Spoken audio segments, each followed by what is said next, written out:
The Russian news and the Russian TV channels are not exactly well known for spreading truthful information, let's put it that way. As a Russian myself, I've talked about my hate of Russian propaganda for a pretty long time now. I mean, even before the start of the war with Ukraine, I made a video on why you should not trust RT or Russia Today. And in that video I gave a couple of examples of fake news stories that Russian propaganda spreads. For example, there was that one story about how supposedly, on the day of Putin's birthday, in order to commemorate it, some American burger restaurant in New York supposedly had a special Putin burger on the menu. And basically the entire point of the whole segment was to show that, look, even in the West, Americans, they love our glorious leader Vladimir Putin, and they also, think he's the greatest, and, they think he should rule America, basically. And it later turned out that in that burger place, no such Putin burger has ever existed, and it was all complete horse shit. So yeah, Russian propaganda and fake news go hand in hand, and right now, with everything that is happening in Russia, we've actually already come to a point where Russian news and Russian propaganda is indistinguishable from parody, and in fact, even the Russian propaganda itself can no longer tell between parody and reality. Hey there people, it is your boy Roman, your favorite neighborhood Russian, and in today's video we are going to be talking about Russia's parody news website known as informational agency Panorama, which has been brilliantly trolling Russian propaganda in the Russian state for years now. So before I tell you about these brilliant people trolling the Russian government,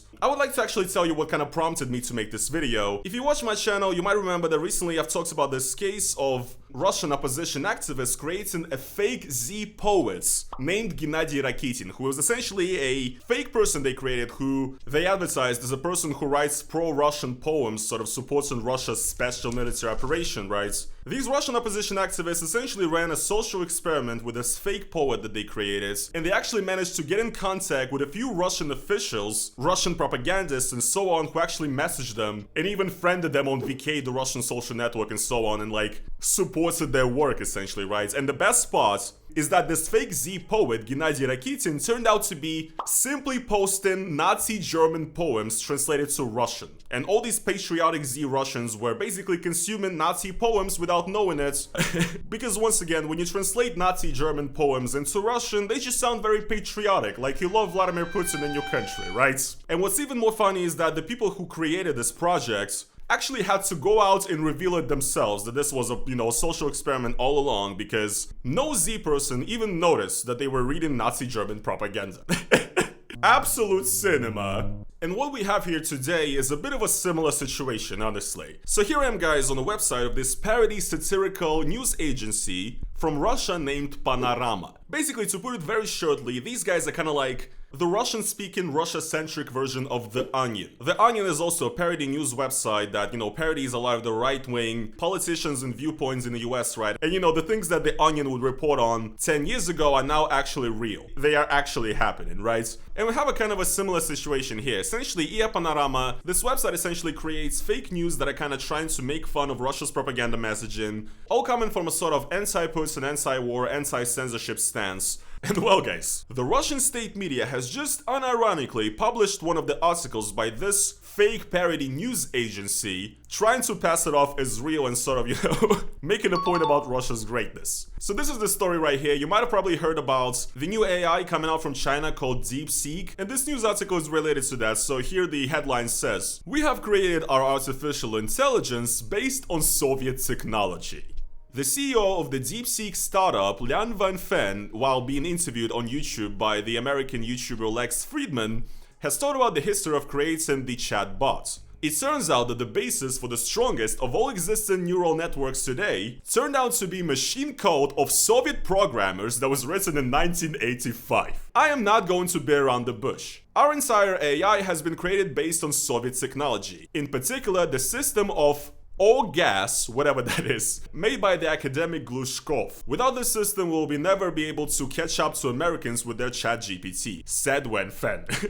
The entrepreneur is planning to create the Viktor Glushkov Award in the nearest future, and also open a museum in Beijing that will be showing the technological developments of the USSR. So basically, you guys get it, right? You get the joke here that the Soviet Union and Russia is actually the reason why China is doing so well. And Soviet programmers from 1985 were making AI neural networks, yes. Very dumb news story, you guys might say. There is no way that the Russian state media will report on this.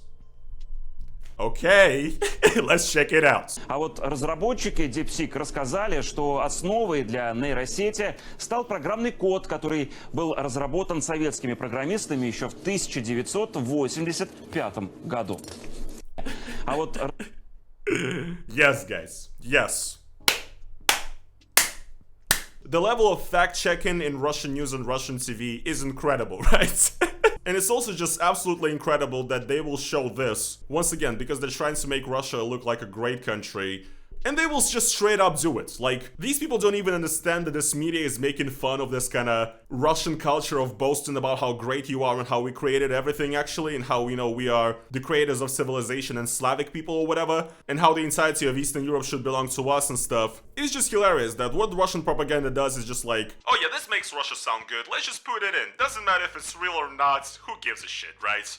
It's just amazing. It's incredible. And look, I can even give the benefit of the doubt to the people that actually thought these news were real when they saw them. Because, like, in the current climate, with everything that is going on in the current world, with the current state of the internet, and especially with how Russia and countries like Russia are getting more and more ridiculous, and, you know, they're becoming parodies of themselves with their reporting, basically, I understand how a regular person can think that this is real. But when an entire state media conglomerate shows this as actual news on the TV and thinks it's real, I think we might have a problem.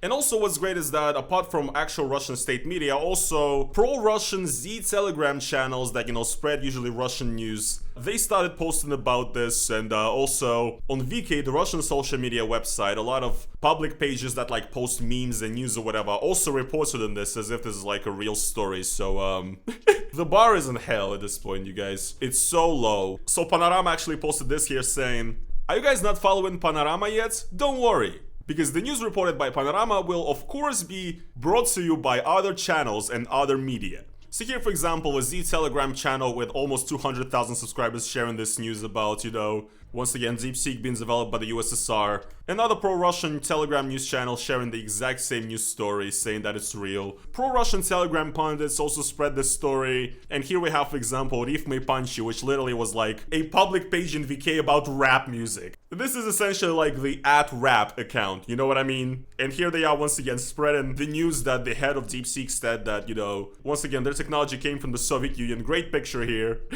Y'all guys rocking with DeepSeek or not? Tell me down in the comments. And also here, other pro-Russian media picking up on this, and they also reported the exact same story. So, and in the corner here, they have a button saying, what else did Russia overtake the West in? So yeah, the levels of copium and the level at which Russian propaganda is, you know, just a parody of itself now is incredible. And once again, in this way, Panorama is very, very similar to The Onion, how, once again, a lot of the things that The Onion would make fun of are now actually like real opinions that people hold. And now, you know, America and everything has become a crazy parody of itself. I mean, let's take The Boys, for example, right? If 4 years ago in The Boys, we had a scene where a political leader that's supposed to be right-wing is throwing up the Heil on stage, right? People will be like, come on, that's ridiculous. Crazy liberal propaganda, like, there's no way that could actually happen. Come on, you think everybody is a Nazi. Not everybody that you don't agree with is a Nazi, right? And now you have Elon Musk throwing up the Heil on stage twice. So, life is just beyond parody at this point, right? It's like,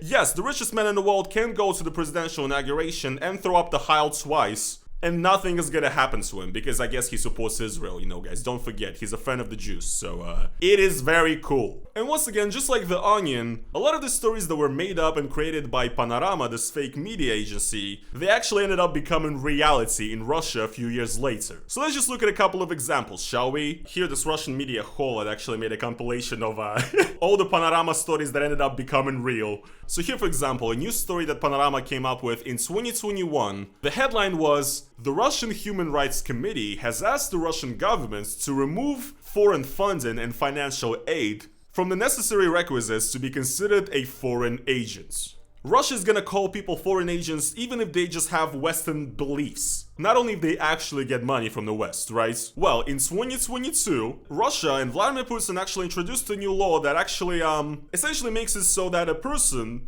can be considered a foreign agent in Russia if they are, quote-unquote, under Western influence.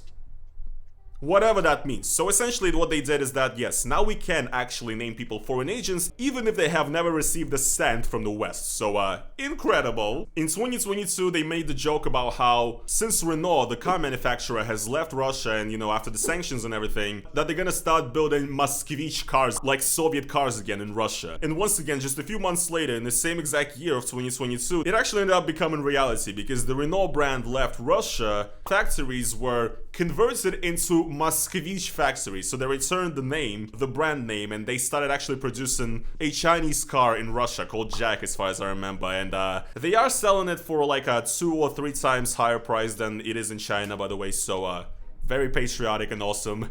So yeah, this became reality as well. In 2019, Panorama made a joke saying how Russia is going to release a new app called My Reports, which is gonna make it easier for people to report on their neighbors who are, you know, not being Z enough or whatever, not, you know, supporting Putin enough.